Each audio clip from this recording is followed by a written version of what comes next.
Hi hello అందరూ బాగున్నారా? నేను బాగున్నాను. ఈ రోజు మీతో ఏంటి మాట్లాడడానికి వచ్చానంటే, నా డ్రెస్ చూస్తేనే మీకు అర్థం అవుతుంది. నేను ఈ రోజు కోలాటంకి వెళ్ళాను.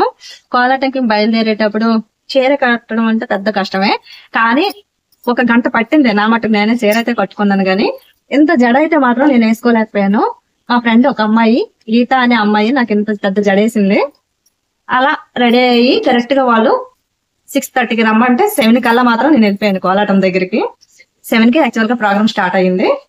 తర్వాత ఏంటంటే ప్రోగ్రామ్ స్టార్ట్ అయిన తర్వాత ప్రోగ్రామ్ వేసేసాము. వేసిన తర్వాత అక్కడ మాకు గిఫ్ట్స్ కూడా ఇచ్చారు.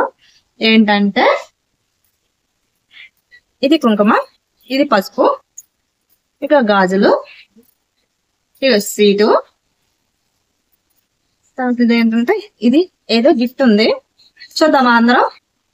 ఓకే,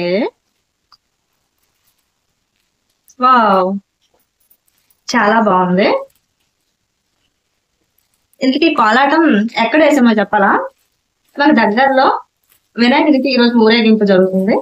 ఆ ఊరేగింపులో మాకు ఇన్వైట్ చేశారు కోలాటం వేయమని. అక్కడ వేసాము. ఇగోండి,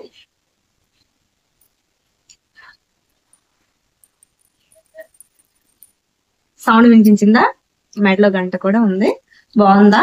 నాకైతే చాలా నచ్చిందండి. కానీ నేను కోలాటంకి ఎప్పుడు వెళ్ళానంటే ఒక 4-5 టైమ్స్ వెళ్ళాను. బట్ ఫస్ట్ గిఫ్ట్ అయితే నాకు ఇదే కోలాటంది. ఇది మాత్రం నాకు చాలా గుర్తుండిపోతుందండి.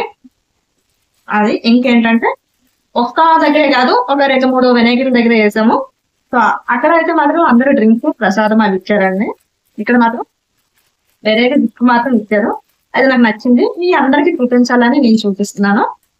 తర్వాత ఏంటంటే నిన్న కూడా వెళ్ళాను కోలాటంకి. నిన్న ఒక 3-4 దగ్గరలో వేసాము కోలాటము. అక్కడ కూడా అలసిపోయామండి. నిన్న అలసిపోయి ఈ రోజు కూడా కొంచెం అలసిపోయాము. నిన్న కోలాటం వేసాము, కానీ అక్కడ మాత్రం డ్రింకులు అవి ఇచ్చారు, గిఫ్ట్ లేట్గా ఇవ్వలేదు. కానీ సో హ్యాపీ, ఎందుకంటే నేను కొంచెం నేర్చుకున్నాను. ఆ నేర్చింది ప్రాక్టీస్ కాకుండా ఇంకా ప్రోగ్రామ్ కి పిలిస్తే వెళ్ళి చేయగలను అని మాత్రం నాకు అనిపించింది. ఇంకా ఏంటి చెప్పాలి? కోలాటం వేసిన ప్రోగ్రామ్ ఒకటి వీడియో పెడుతున్నానండి, దాన్ని చూసి లైక్ చేయండి ప్లీజ్. కొంతమంది చూసినా సరే లైక్ చేయట్లేదండి. నన్ను సపోర్ట్ చేస్తారని కోరుకుంటున్నాను. Thank you. నమస్తే.